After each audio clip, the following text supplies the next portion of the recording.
Everyone. हम लोग आज यहाँ पे यूजीसी नेट के लॉ का पेपर जो पेपर सेकंड होता है उसको डिस्कस करने वाले हैं। इसमें देखिए टोटल 100 क्वेश्चंस पूछे जाते हैं और ये होते हैं 200 मार्क्स के। एक क्वेश्चन यहाँ पे 2 नंबर का होता है, इसमें कोई निगेटिव मार्किंग नहीं है। ये जो दिसंबर 2019 में भी रिसेंटली पेपर हुआ था उसको हम लोग यहाँ पे डिस्कस करने वाले हैं, लॉ का पेपर। तो चलिए इसको शुरू करते हैं। तो देखिए सबसे पहला क्वेश्चन कॉन्स्टिट्यूशन से रिलेटेड है। Which of the following statement are correct. यहाँ पे करेक्ट स्टेटमेंट पूछा गया है। यहाँ पे 4 स्टेटमेंट दिए गए हैं जो कि इमरजेंसी से रिलेटेड हैं कॉन्स्टिट्यूशन में। Article 353 of the constitution of India deal with the effect of proclamation of emergency, तो ये बिल्कुल सही है। Article 354 of constitution of India deals with income generating power of the governor during emergency, तो ये गलत है। 355 जो है वो deals with duty of union to protect state against external aggression and armed rebellion, ये भी सही है। और 356 of the constitution deal with imposition of emergency due, तो ये गलत है, ये स्टेट इमरजेंसी से रिलेटेड है। तो यहाँ पे आप देखिए पहला और सी, ए और सी ये 2 सही है, यानी कि इसमें बी करेक्ट ऑप्शन हो जाएगा। ये देखिए क्रिमिनल लॉ का क्वेश्चन है। A in India instigate B a foreigner in Goa to commit a murder in Goa, A is guilty of. यहाँ पे ए ने बी को इंस्टिगेट किया है तो कल्पेबल होमिसाइड भी नहीं होगा। कमिटिंग द क्रिमिनल कॉन्स्पिरेसी यहाँ पे होगा अबेटिंग द मर्डर, इसके लिए कौन लाइबल होगा, ए जिसने इंस्टिगेट किया था। Consider the following statement in point of which statement are related to positivism. अब देखिए ये क्वेश्चन जो है वो ज्यूरिस्प्रूडेंस से रिलेटेड है। Laws are command, analysis of legal concept is distinct from sociological and historical analysis, ये भी सही है। उसके बाद है decision can be deduce logically with recourse to morality, ये गलत है। And the law as it is has to be kept separate from law ought to be, ये बिल्कुल सही है। तो यहाँ पे ए, बी और डी ये तीनों सही है, तो बी इसका करेक्ट ऑप्शन हो जाएगा। फिर देखिए फैमिली लॉ का question, which section of Hindu marriage act 1955 deal with matrimonial remedy of divorce, तो यहाँ पे 13 भी डिवोर्स रिलेटेड है, 13 1A एंड 13 बी भी रिलेटेड है, 17 नहीं है। तो इसका करेक्ट ऑप्शन सी हो जाएगा, ए, बी एंड डी ओनली। अब देखिए यहाँ पे स्टेटमेंट दिया है और रीजन दिया है, एजर्शन और रीजन, इसमें से हम लोगों को करेक्ट चूज करना है। तो चलिए हम लोग बात करते हैं। Special provision in insurance law और required as to compensation in case of hit and run motor accidents, ये सही है। बिल्कुल स्टेटमेंट करेक्ट है। जब आप मोटर व्हीकल एक्ट पढ़ेंगे, section 161 of the motor vehicle act 1988 means special provision for payment और compensation in respect of the death of और grievous hurt to person resulting from hit and run motor accident, ये भी सही statement है। लेकिन और ये दोनों एक दूसरे का करेक्ट एक्सप्लेनेशन भी है। तो यहाँ पे देखिए A and B are true, R is not correct explanation, बिल्कुल ये, लेकिन ये सही है, तो ये इसका करेक्ट आंसर बी हो जाएगा। Which of the following is true about bill of exchange, ये negotiable instrument का केस है। bill of exchange requires in it inception of 2 parties, ऐसा कहीं भी नहीं लिखा गया है negotiable instrument में कि 2 parties होनी ही चाहिए। A bill of exchange or draft is a written order by a drawer of drawee to pay money is to the payee, and the C है bill of exchange are primarily used in the international trade and are written order by one person to his bank to pay the bearer a specific sum on a specific date, and definition of bill of exchange is mentioned in section 6, तो ये भी गलत है क्योंकि section 6 में check को define किया गया है। तो इसका करेक्ट आंसर सी हो जाएगा क्योंकि यहाँ पे बी और सी सही है।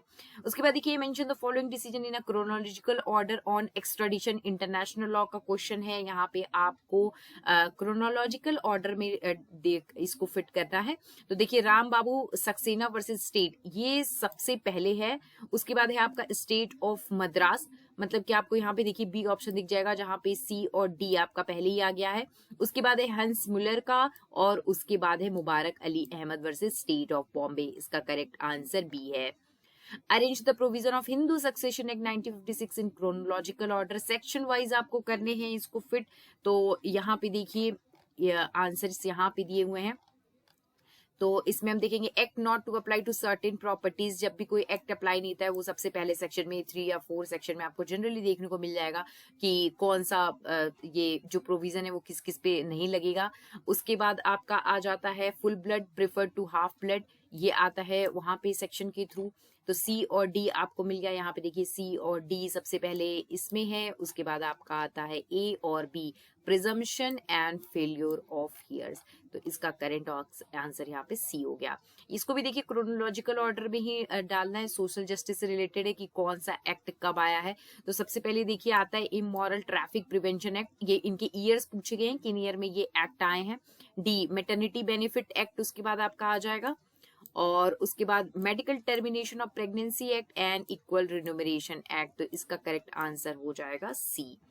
अब देखिए यहाँ पे ट्रेडमार्क की बात करते हैं। 3(1) जो है वो अपॉइंटमेंट ऑफ रजिस्ट्रार से डील करता है।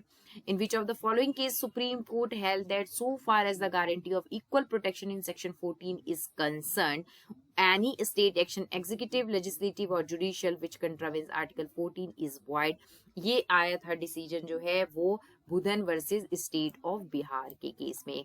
Under the Muslim law marriage with a woman whose husband is alive is void. वहां पे मुस्लिम लॉ में विमेन को अलाउड नहीं है एक से ज्यादा मैरिज, जबकि जो हस्बैंड है उनको अलाउ है 3 वाइफ्स। उसके बाद देखिए है arrange the provision of trademark act in chronological order. इनको भी सेक्शन वाइज आपको यहाँ पे अरेंज करना है। तो classification of goods and services ये आता है आपका सबसे पहले। उसके बाद है आपका आता है एब्सोल्यूट ग्राउंड फॉर रिफ्यूजल, ये सेक्शन 19 में आ जाता है। लिमिटेशन एज टू कलर ये आपका जाएगा सेक्शन 20 में, और regulation in case of honest concurrent use ये लास्ट में आएगा। तो आपका यहाँ पे करेक्ट आंसर है सी। उसके बाद देखिए विच of the following section of the patent act 1970 provides for the subject matter that और नॉट। ये सेक्शन 3 में ही दे दिया गया है कि किस किस कौन कौन से इन्वेंशन जो है वो पेटेंटेबल नहीं होंगे। यहाँ पे देखिए जजमेंट जो है टॉर्ट्स में इनको क्रोनोलॉजिकल ऑर्डर में डालना है। तो सबसे पहला केस सबसे पुराना सबको पता चलता है एसबी वर्सेस वाइट का है, जो इंजूरिया साइन डैमनम से रिलेटेड है। उसके बाद रेलिन वर्सेस फ्रेचर का केस आता है, फिर डोनिग्यू वर्सेस स्टीवसन जो नेग्लिजेंस से रिलेटेड है, और लास्ट में MC Mehta versus union of India जो एब्सोल्यूट लायबिलिटी से रिलेटेड है। इसका करेक्ट आंसर बी हो जाएगा। उसके बाद देखिए mention the following cases in chronological order on election commission. Election commission के ऊपर आपको ये केसेस डिसाइड करने हैं। सबसे पहला केस एसएस धनोआ का केस है वर्सेस यूनियन ऑफ इंडिया यहाँ पे। उसके बाद टीएन शेषन का केस है यहाँ पे। तो और देखिए सबसे लास्ट जो होगा ये P U C L versus union of India का होगा, यानी कि सी लास्ट में होना चाहिए। यहाँ पे 2 में सी लास्ट में है, और सबसे पहले डी एसएस धनोआ। हाँ, तो ये डी हमारा आंसर मिल गया, ये करेक्ट ऑप्शन हो जाएगा। उसके बाद देखिए यहाँ पे आपको मैच ऑफ द फॉलोइंग दिया गया है। इसका मैं आपको करेक्ट आंसर बता देती हूँ, वो करेक्ट आंसर है बी। ए का दूसरा यहाँ पे दिया गया है एक्सलेमनरी डैमेज, ये स्टरलाइट इंडस्ट्रीज हैं। और उसके बाद है आपका बी का चौथा, मतलब कि evaluation of cleanliness of various fuels, ये भूरे लाल कमेटी का है। और public trust doctrine MC Mehta, ये आपके 3 यहाँ पे मिल जाते हैं। और डी का जो है तीसरा हो जाएगा इंटी जनरेशनल इक्विटी। चलिए उसके बाद आते हैं नेक्स्ट क्वेश्चन पे। इनमें से कौन है जिसने कहा है कि there is in essence no difference between legal personality of a company and that of individual. ये कैल्सन का कहना है। Human dignity is the quintessence of human right, ये किसने कहा है? ये जस्टिस JS वर्मा का है। ये एक इंपॉर्टेंट क्वेश्चन है, इसको जरूर देख लीजिएगा आप ध्यान से। British constitution there is no such thing as the absolute separation of legislative, executive and judicial power. In practice it is inevitable that they overlap. In the Constitution of France and USA, attempt to keep the organ of the government rigidly apart have been made but proved unsuccessful. This position of doctrine of separation of power has been summed up। तो ये डोनग मोर committee का ही statement है जो separation of power administrative law से related है। यहाँ पे देखिए पूछा गया है कि कौन सा स्टेटमेंट करेक्ट है WTO के आर्टिकल 111 ऑफ एग्रीमेंट के, जो WTO के थे उससे रिलेटेड। तो यहाँ पे बी और सी जो है, to administer the rules and procedure governing the settlement of dispute and to administer the trade policy review mechanism, ये बिल्कुल सही है। यहाँ पे बी और सी ये गलत है कि वो कोऑर्डिनेट करेगा इन बैंक के साथ में। तो इसका करेक्ट आंसर जो है वो सी हो जाएगा, बी और सी। उसके बाद देखिए कि जो माइनॉरिटी एक्सप्रेशन है वो रिलेटिव टर्म है and is refer to represent the linguistic और religious section of groups forming less than 50% of the total population of the state. ये किस केस में डिसीजन आया था जो रिजर्वेशन से रिलेटेड है, तो ये देखिए TMA pi foundation versus state of Karnataka का बहुत ही फेमस केस है, उसमें ये डिसीजन आया था, इसको आप जरूर ध्यान से देख लें। Section 9 of the geographical indication of goods registration and protection act, ये सिंपल सेक्शन पूछा गया है कि सेक्शन 9 किसमें डील करता है, तो prohibition of registration of certain geographical indication से डील करता है। यहाँ पे देखिए सुप्रीम कोर्ट का एक और डिसीजन दिया गया है इंडियन पीनल कोड के सेक्शन 34 से रिलेटेड, जो कॉमन इंटेंशन की बात है कि the existence of common intention among the participant in crime is the essential element for the application of this section, and it is not necessary that the act of several persons charged with commission of an offence jointly must be the same or identical similar। ये Ashok Kumar versus state of Punjab का जो case है वहां पे ये decision दिया गया था, जो कि एक इंपॉर्टेंट डिसीजन है 34 के ऊपर। विच of the following is not a valid defence, तो देखिए प्राइवेट डिफेंस बिल्कुल होता है, वॉलेंटरी नॉट फिट इंजुरिया जहां पे कंसेंट होता है, विस मेजर ये भी डिफेंस है, लेकिन एक्स डोलो मालो नॉन ऑरिटर एक्टियो ये कोई डिफेंस नहीं होता है।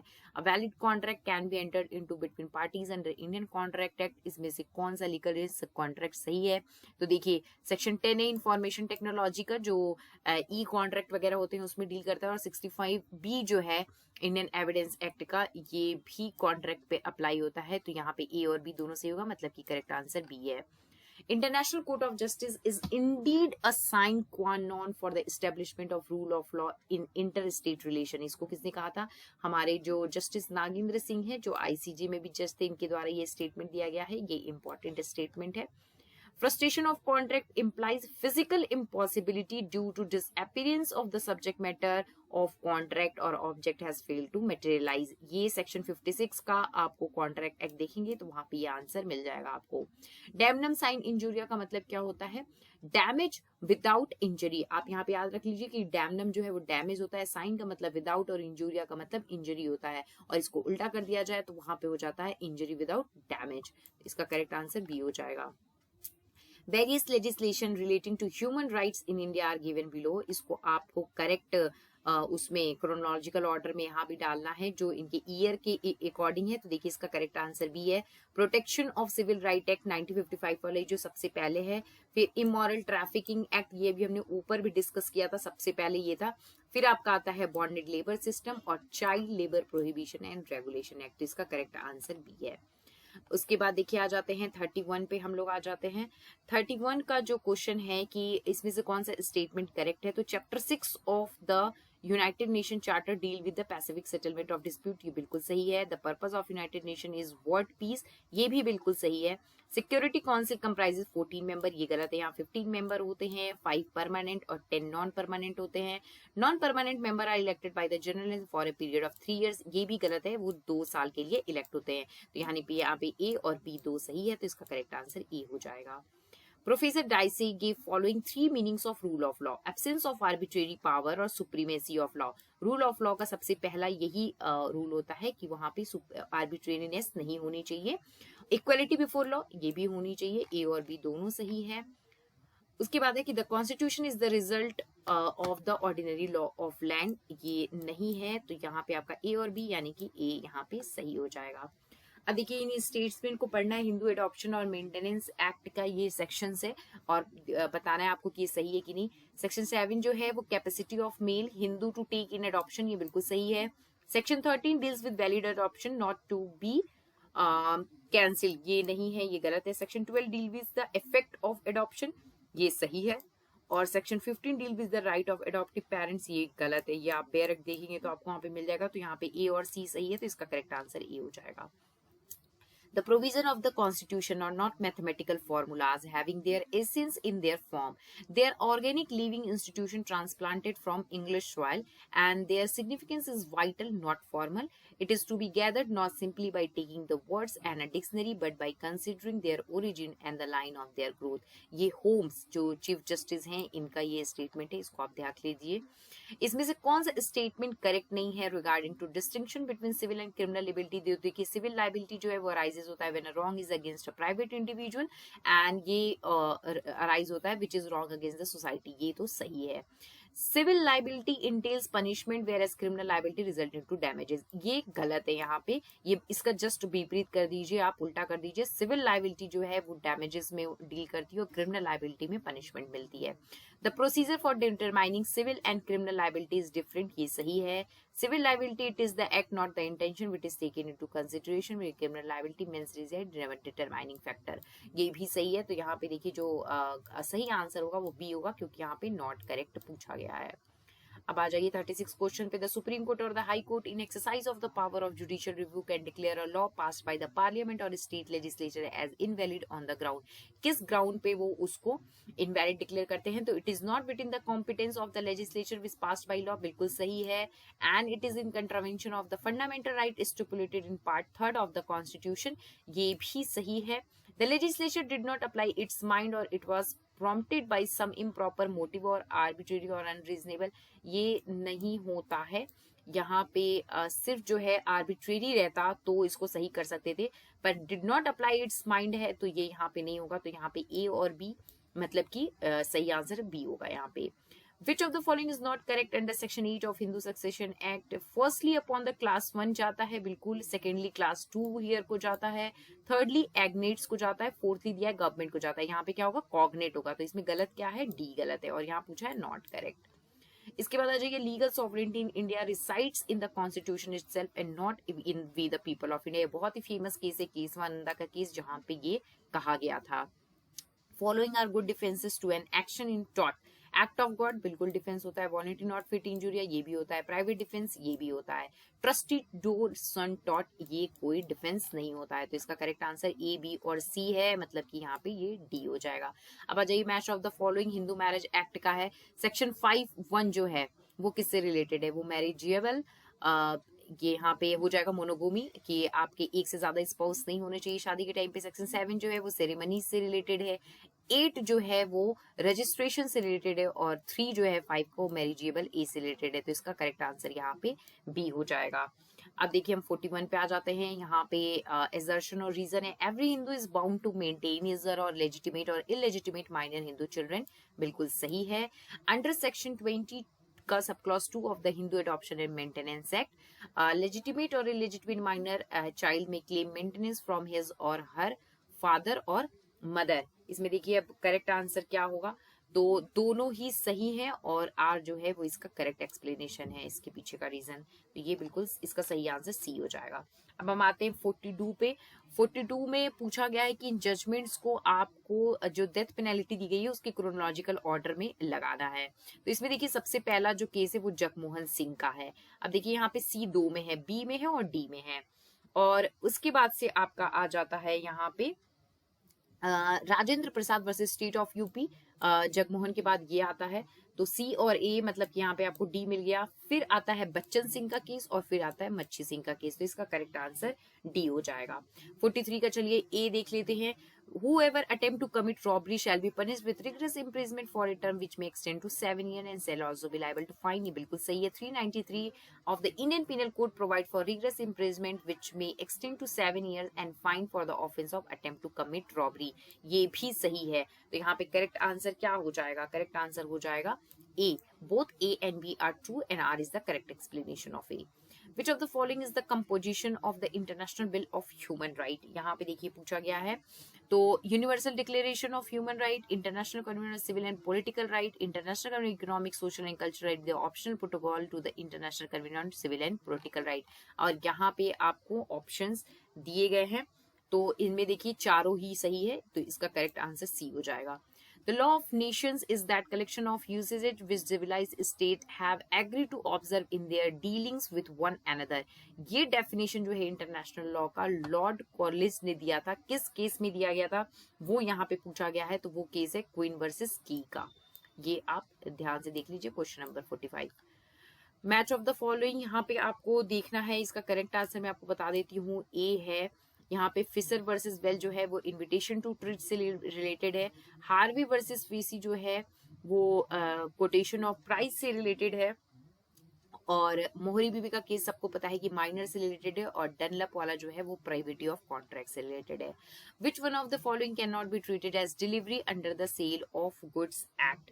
तो doing anything which has the effect of putting goods in position of legal representative of seller, doing anything which has affect the parting goods in position of any person. यहाँ पे पूछा है can not be treated, doing anything which has the effect of putting goods in position of the buyer.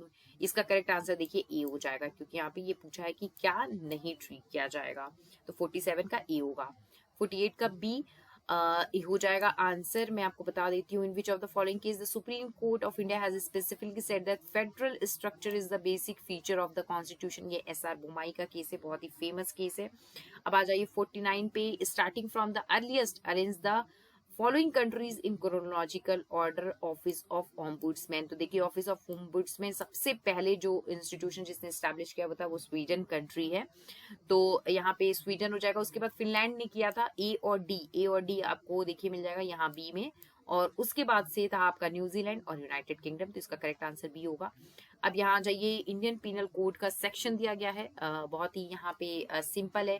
80 देखिए accident से related है, ये infancy से related है, ये जो बच्चे 7 से और 12 ईयर के एज के बीच में होते हैं उनसे रिलेटेड है, और 79 जो है वो मिस्टेक ऑफ लॉ से रिलेटेड है। तो यहाँ पे 50 का जो करेक्ट आंसर है वो सी हो जाएगा। इसके बाद देखिए इसमें पूछा है कौन से फैक्टर रिस्पॉन्सिबल है जुडिशियल एक्टिविज्म इन इंडिया के लिए। Denial of court access to the poor, downtrodden and under privilege section of the society who do not have sufficient means to approach the court, maladministration, misuse of public office and rampant corruption.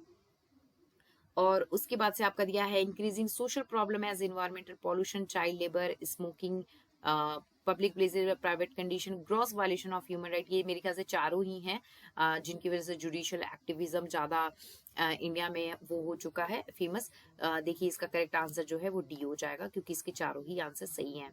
Which of the following provision was inserted by the act 22 of 2018 in Indian penal code. तो इसका correct answer देखिए B है, punishment for rape on women under the 12 years of age. ये नया amendment करके 2018 से ये section add किए गए इंडियन पिनल कोड में। यहाँ पे देखिए कॉन्स्टिट्यूशन के आर्टिकल दिए गए हैं, और उनके लिए मैच ऑफ द फॉलोइंग है कि वो आर्टिकल किससे रिलेटेड है। तो यहाँ पे देखिए 53 का करेक्ट आंसर बी है, ए का दूसरा है। 53 गवर्नर ऑफ स्टेट से रिलेटेड है। 154 जो है वो एग्जीक्यूटिव पावर ऑफ स्टेट से है। 155 अपॉइंटमेंट ऑफ गवर्नर से रिलेटेड है, और 156 term of office of governor से रिलेटेड है। फिर आ जाइए कि यहाँ पे quasi contract doctrine is not applied किस सिचुएशन में नहीं होगा। In dispute regarding payment for goods deliver और service rendered with the formal contract. उसके बाद में है आपका where no contract but fictional agreement arise, where there is an unjust इनमेंट without a formal contract, and where there is a liability to pay gratuitous act. यहाँ पे देखिए actually ए और डी दोनों ही सही है, तो अगर आप ए या डी दोनों में से किसी को भी लगाएंगे तो वो करेक्ट माना जाएगा। Choose the correct section of Competition Act to which provides no enterprise shall abuse its dominant position। ये सेक्शन 4 है। सामन enumerates 5 characteristics of legal right। इसमें से 4 जो है सब्जेक्ट, ऑब्जेक्ट, कंटेंट और टाइटल हैं। फिर चौथा कौन सा है जो सामन के हिसाब से है, वो है the subject of the corresponding duty. उसके बाद देखिए 57 पे आ जाते हैं। ये जो थ्योरीज हैं उनके जूरिस्प्रूडेंस को पूछा गया है। तो देखिए सोशल सॉलिडेरिटी जो है वो तो दुग्वित का है, और यहाँ पे आप 57 में देख सकते हैं कि आपको ए ही मिल जाएगा, क्योंकि स्पिरिट ऑफ पीपल सेवनी का है, डिक्टेट्स ऑफ रीजनिंग थॉमस एक्विनिस, और सोशल कंट्रोल जो है वो हियरिंग का है। Which one of the following is not within the scope of implied authority of a partner? ये पार्टनरशिप एक्ट का है, पूछा गया है कौन सा नहीं आता है implied authority में। The act done for carrying on the business of the kind carried on by the firm. The act should be done in the usual manner of the business of the firm. The act of acquiring immovable property on the behalf of the firm, ये नहीं है, तो इसका correct answer सी हो जाएगा। उसके बाद देखिए 59 में पूछा गया है कि दो दिए हैं assertion और reason। The liability of the surety is co-executive and it cannot go beyond the terms of guarantee, बिल्कुल सही है। The right and liabilities of a surety and borrower are different and distinct and everything depend upon its term of guarantee, ये भी बिल्कुल सही है, और ये इसका करेक्ट एक्सप्लेनेशन है, तो इसका करेक्ट आंसर ए हो जाएगा। फिर आ जाइए यहाँ पे सेक्शंस दिए गए हैं कॉपीराइट के, और उनको आप मैच करना है, ये आप डायरेक्ट में आसानी से देख सकते हैं। इसका करेक्ट आंसर ए है, तो आप इसको देख लें। उसके बाद देखिए ये भी रिलेटेड यहाँ पे आ गया है मैच ऑफ द फॉलोइंग। यहाँ पे केसेस हैं और उनसे रिलेटेड यहाँ पे दिए गए हैं डिसीजंस। तो इसका देखिए मैं आपको करेक्ट आंसर बता देती हूँ। ए हुसैनारा खातून जो है वो स्पीडी ट्रायल से रिलेटेड है। Murali S Deora ban on smoking से रिलेटेड है, बहुत ही फेमस है। और उसके बाद में है आपका Laxmikant Pandey versus union of India, ये चाइल्ड वेलफेयर से है। और सुनील बत्रा स्पीडी ट्रायल से रिलेटेड है। द कॉन्सेप्ट ऑफ यूनिवर्सलिज्म किस पे बेस्ड है? यूनिवर्सलिज्म का कॉन्सेप्ट जो है वो आपका बेस्ड है नेचुरल थ्योरी, बिल्कुल सही है। नेचुरल थ्योरी ऑफ रेशनलाइजेशन, ये भी सही है। और थ्योरी ऑफ पॉजिटिविज्म, ये भी सही है। थ्योरी ऑफ कल्चरल रिलेटिविज्म ये सही नहीं है, तो इसका करेक्ट आंसर बी हो जाएगा। ए, बी एंड सी। अब आ जाइए, हम लोग आते हैं यहाँ पे 63 पे। To constitute the offence of kidnapping from lawful guardianship under section 361 of the Indian penal code the age of minor should be. अगर मेल है तो उसकी 18 ईयर्स होनी चाहिए, बिल्कुल सही है। मेल होगा तो 16 नहीं, 18 ईयर्स इफ फीमेल, ये भी सही नहीं है। 16 ईयर्स इफ फीमेल, ये सही है। तो यहाँ पे ए और डी जो है वो करेक्ट आंसर हो जाएगा। और यहाँ पे देखिए दिया हुआ है, ओके सॉरी, यहाँ पे ये जो है 18 ईयर्स जो है वो एक्चुअली यहाँ पे बी और सी सही हो जाएगा, क्योंकि 16 ईयर मेल के लिए होता है और 18 ईयर्स फीमेल के लिए होता है। तो एक्चुअली यहाँ पे बी और सी सही है, तो इसका करेक्ट आंसर सी हो जाएगा। उसके बाद देखिए, preamble of the national green tribunal act 2010 does not mention about, किसके बारे में बात नहीं करता है? तो जोहान्सबर्ग कॉन्फ्रेंस, इसके बारे में बात नहीं करता है वो। बाकी इन तीनों के बारे में दिया गया है एनजीटी के प्रीएम्बल में, आपको मिल जाएगा। अब आ जाइए 65 पे। यहाँ पे कि whoever by words either spoken or written or by sign or visible representation or brings or attempt to bring in hatred or contempt or excite or attempt to excite disaffection towards the government established by law India amounts to the offence of simply sedition 124A. 49 of the Information Technology Act deals with the provision of, ये किससे deal करता है? तो ये देखिए composition of cyber appellate tribunal से related है, इसका सी हो जाएगा। The essential characteristics of federation in USA 67, इसका करेक्ट आंसर क्या हो जाएगा? यहाँ पे देखिए सुप्रीमेसी ऑफ कॉन्स्टिट्यूशन बिल्कुल है। Distribution of power among the various organ of federal and units of federation by the provision, ये भी है। Judicial review and enforcement of that supreme constitution as law, ये भी है। रूल ऑफ लॉ, हम यहाँ पे फेडरेशन में बिल्कुल ये भी ये फेडरेशन के लिए जरूरी नहीं है रूल ऑफ लॉ, तो आपका ए, बी और सी करेक्ट आंसर ए हो जाएगा। Which of the following juries assert that law and morality are complementary and supplementary to each other? तो ये देखिए एचएलए हार्ट जो है, इनका मानना है कि ये एक दूसरे के कॉम्प्लीमेंट्री होते हैं। अब देखिए यहाँ पे हम बात करेंगे कंपनीज एक्ट की, कि which of the following companies required to constitute a corporate social responsibility? तो जिसका नेट प्रॉफिट जो है वो 5 करोड़ होता है या उससे ज्यादा होता है, वो उसको कॉर्पोरेट सोशल रिस्पॉन्सिबिलिटी कॉन्स्टिट्यूट कर सकता है। और ये उसके अलावा आपका हो जाता है कंपनी हैविंग टर्नओवर 1000 करोड़, बिल्कुल। और कंपनी नेटवर्थ ऑफ 500 करोड़, ये तीनों रिक्वायरमेंट होनी चाहिए कॉर्पोरेट सोशल रिस्पॉन्सिबिलिटी के लिए, ए, बी और सी। तो आपका ए, बी, सी यहाँ सी में है, तो इसका करेक्ट आंसर सी हो जाएगा। अब आ जाते हैं हम लोग 70 पे। तो 70 पे पूछा गया कि कौन सा स्टेटमेंट ट्रू है, और यहाँ देखिए केसेस दिए गए हैं, इसका करेक्ट आंसर सी है। मैं आपको बता देती हूँ, ये फेमस केस है निकारागुआ वर्सेस यूएसए का।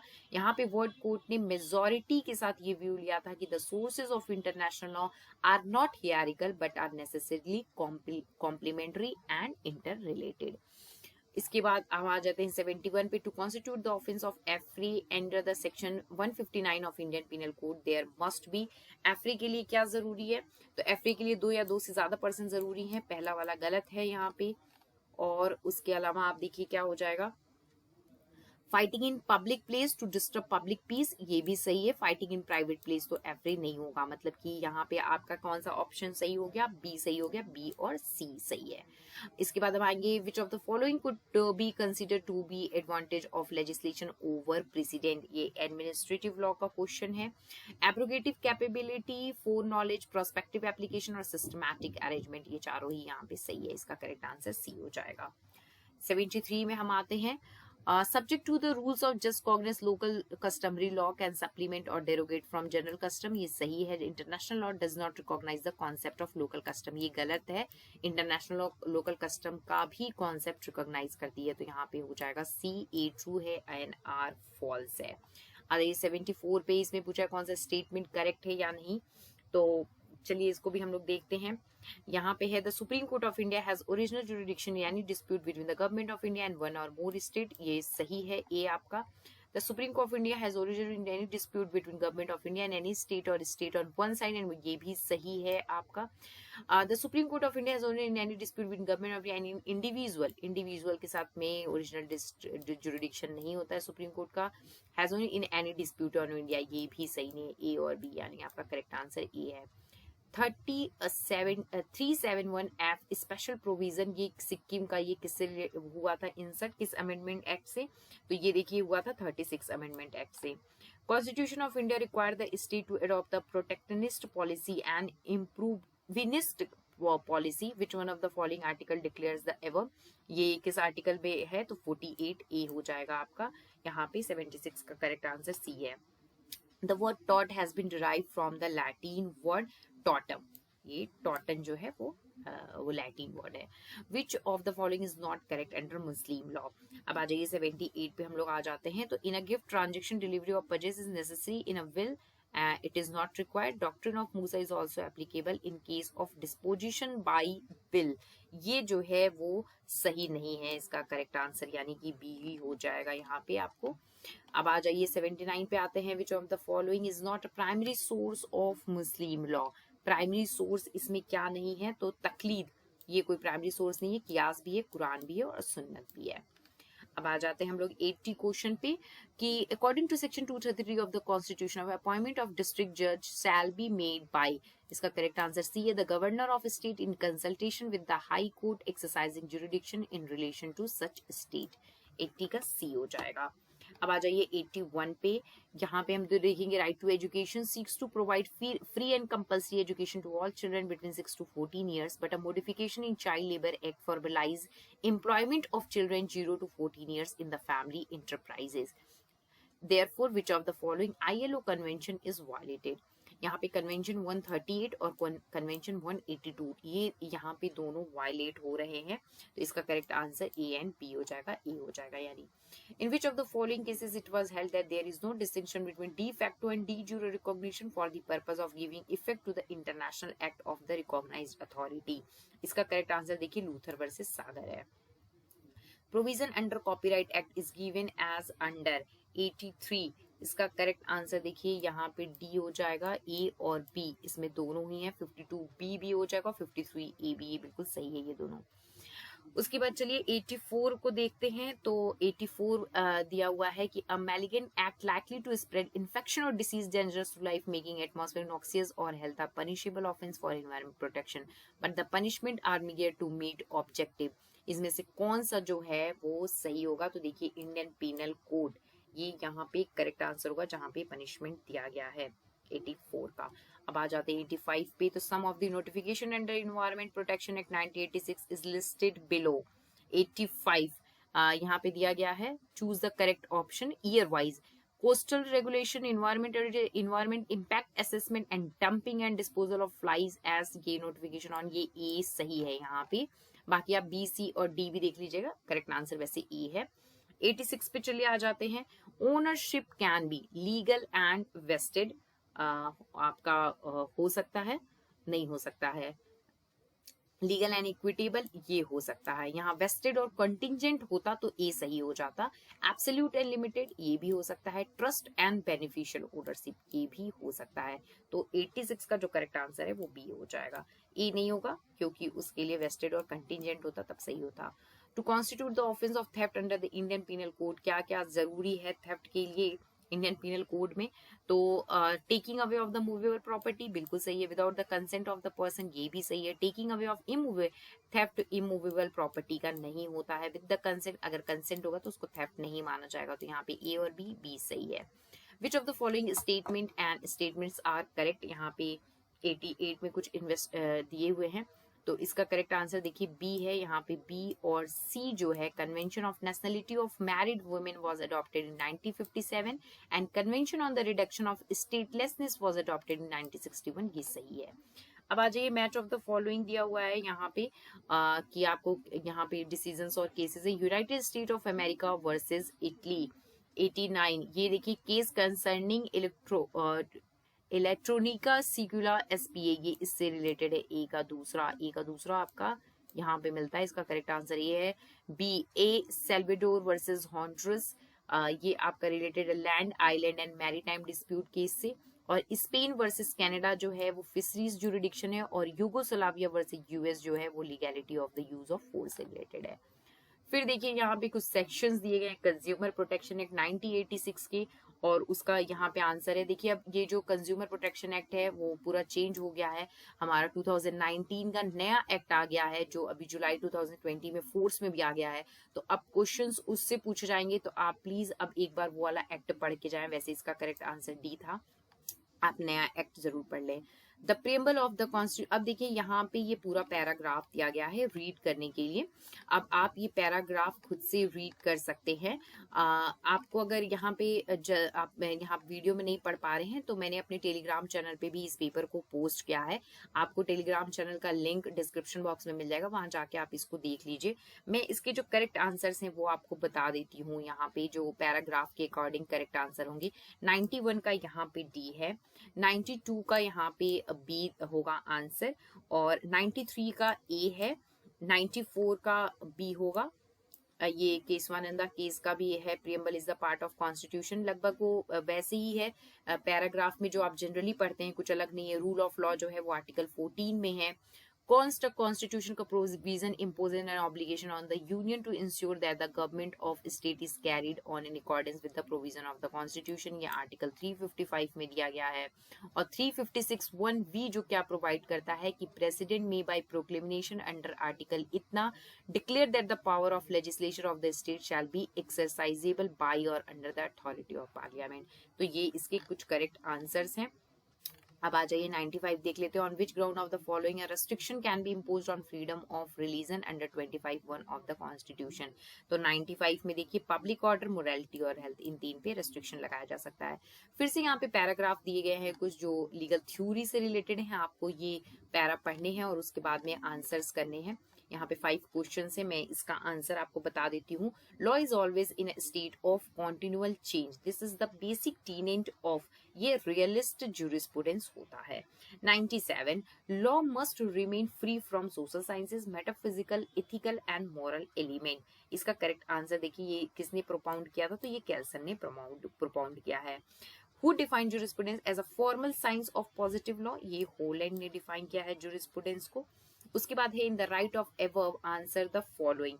99 यहाँ पे देखिए as the science of law और philosophy of law emerge which of the following approach came into existent, ये सोशियो लीगल अप्रोच है, तो इसका करेक्ट आंसर बी है। And who among the following jurists say legal theory is linked at one end with philosophy and other hand with political theory? ये किसका है, ये Friedman का कहा गया स्टेटमेंट है। तो ये हमारे क्वेश्चंस थे, इसको आप जरूर देख कर जाएं एग्जाम देने से पहले। Thank you.